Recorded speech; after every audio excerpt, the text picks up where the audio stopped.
తెలంగాణ ప్రభుత్వం విద్యార్థులపై జరుగుతున్న దాడులు అరికట్టేందుకు త్వరలో ప్రత్యేక చట్టం తీసుకురాబోతుందంటూ హైదరాబాద్ సిపి ఆనంద్ తెలిపారు.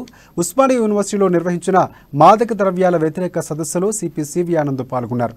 దేశంలో 11 కోట్ల మంది మాదక ద్రవ్యాలు వినియోగిస్తున్నట్లు నివేదికలు చెబుతున్నాయని సిపి అన్నారు.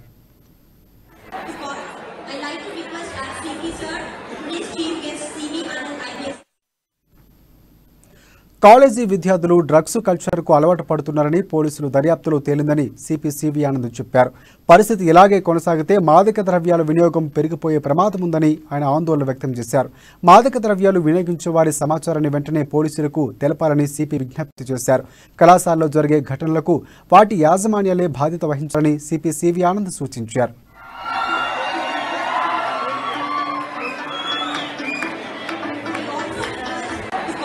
మాదక ద్రవ్యాల గురించి సమస్య అనేది కొద్దిగా తీవ్రతరం అయిన నేపథ్యంలో ముఖ్యమంత్రి గారు ఈ 2022 జనవరిలో 2 మీటింగ్లు ఏర్పాటు చేసి మార్గనిర్దేశం చేశారు. మన తెలంగాణ రాష్ట్రంలో ఎటువంటి మాదక ద్రవ్యాలు రావడానికి వీల్లేదు, ఒక గ్రామ్ కూడా రావద్దు, మన పిల్లలంతా పాడైపోతున్నారు. కోవిడ్ సమయంలో ఈ అలవాటు బాగా విస్తరించింది, గ్రామాలకు విస్తరించిందని చెప్పారు. దీనికి